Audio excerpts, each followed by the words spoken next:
Political earthquake, Floyd Shivambu ousted as Duduzane Zuma seizes MK party leadership.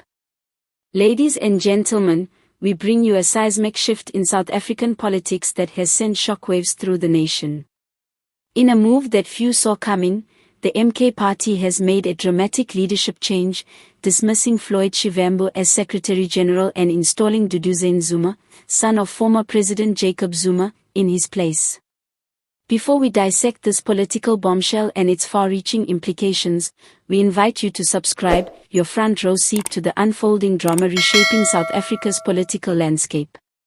The announcement came during a hastily convened press conference at the MK party headquarters, where senior officials confirmed Shivambu's immediate removal.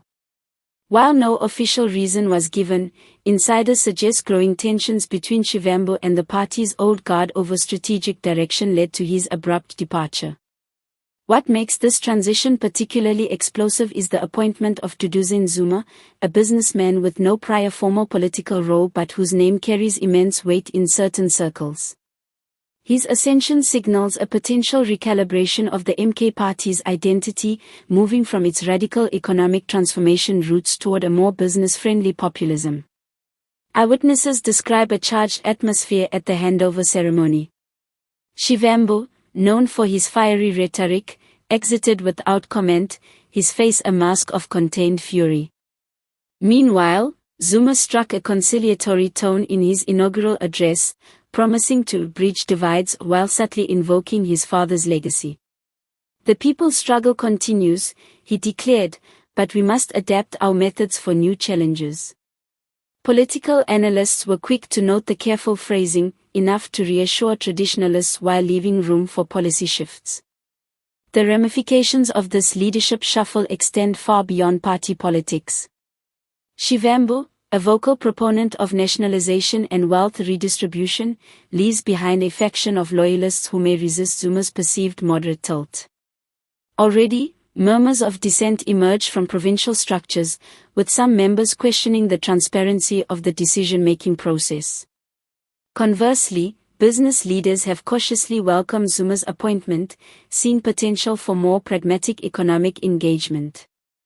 What remains unclear is whether this represents a genuine ideological evolution or merely a tactical rebranding. Zuma's business dealings, particularly his ties to controversial mining ventures, will face renewed scrutiny. Meanwhile, Shivambu's next move looms as a critical variable. Will he attempt to mobilize his base within the party, or might this spark the birth of a new political formation? As night falls on this extraordinary day in South African politics, we're left with more questions than answers. One thing is certain, the MK party will never be the same. Before we conclude, don't forget to subscribe for continuing coverage of this developing story. Will Zuma's leadership unite or fracture the party? How will Shivambu respond to this very public political exile? Your subscription ensures you won't miss a single twist in this high-stakes drama.